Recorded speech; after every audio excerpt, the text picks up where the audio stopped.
নমস্কার, সবাই কেমন আছেন? আবার একটি নতুন ব্লগে আপনাদের সকলকে স্বাগত। আজ মঙ্গলবার, এখন প্রায় সন্ধে 6টা মতো বাজে। আর আজ আমার টিউশন নেই, তাই ছেলেকে একটু নিয়ে মেলায় নিয়ে যাব। কারণ ওর 13 তারিখ থেকে পরীক্ষা শুরু হয়ে যাবে, তাই ও আর ঘুরতে পারবে না। 13 তারিখেই লাস্ট মেলা, তাই একটু প্রথমের দিকে ভিড় কম, ওই সময় মেলাটা একটু ঘুরিয়ে নিয়ে আসি। চলুন, আপনাদের সঙ্গেও শেয়ার করব পুরোটা।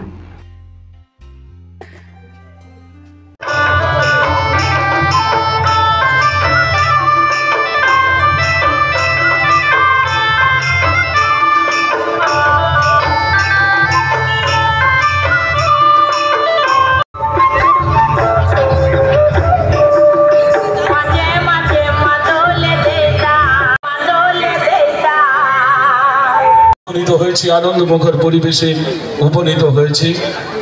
এসো মিলি প্রাণের আঙিনায় সিদ্ধ হই। মেলা মানেই মিলন, সেখানে বহু লোকের আনাগোনা, অনেক অজানা অচেনা মানুষের সঙ্গে দেখা, তাছাড়াও অনেক চেনা জানা মানুষের সঙ্গে আলাপ পরিচয়। এটাই হচ্ছে মেলায়। আর ছেলের মেলা দেখা মানেই চিত্র প্রদর্শনী, আর ওই নাগরদোলা, আর যেখানে খাওয়া দাওয়া আছে ওখানেই। আর কেনাকাটার জিনিসে তো ও ঢোকে না, কারণ কেনাকাটার দিকে প্রচুর ভিড় থাকে। আর ওই দিকে 5 টাকা 7 টাকা 10 টাকার ওই জিনিসগুলো আমাদেরই লক্ষ্য থাকে। আর বেশিরভাগ মেয়েরাই ওখানে ভিড় জমায়।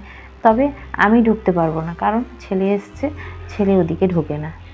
তবে চলুন, ছেলে যা যা দেখছে ওইগুলোই আজকে আপনাদের সঙ্গে একটু শেয়ার করে দেখাই। তবে চিত্র প্রদর্শনীটা আমি আগের দিন দেখা হয়ে গেছে, তবে ছেলে দেখেনি বলে তাই আসা। তবে আপনাদের আজকে দেখাবো নাগরদোলার দিকটা। ওই দিকটা কত রকম ঘোরার জিনিস এবং চেঁচামেচি ওই দিকেই। চলুন দেখাই।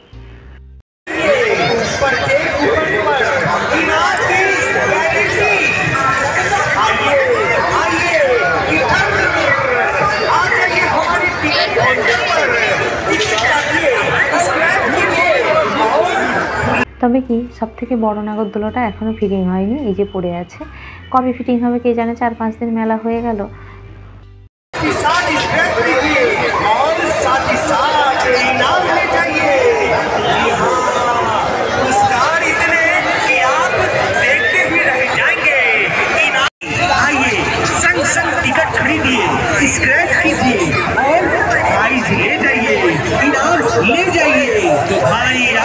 আর এই রাক্ষসটাকে দেখুন, প্রথমে তো দেখে ভয়ই পেয়ে গেছিলাম।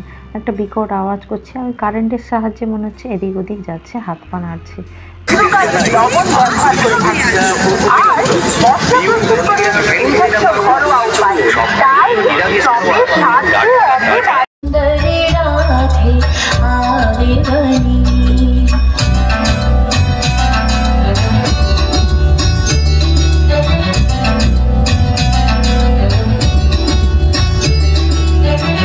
চলুন এবার বাড়ি ফেরা যাক।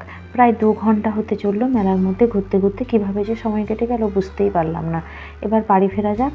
যাকে আজকের মতো ব্লগটা এখানেই শেষ করছি। ভালো থাকবেন, সুস্থ থাকবেন, নমস্কার।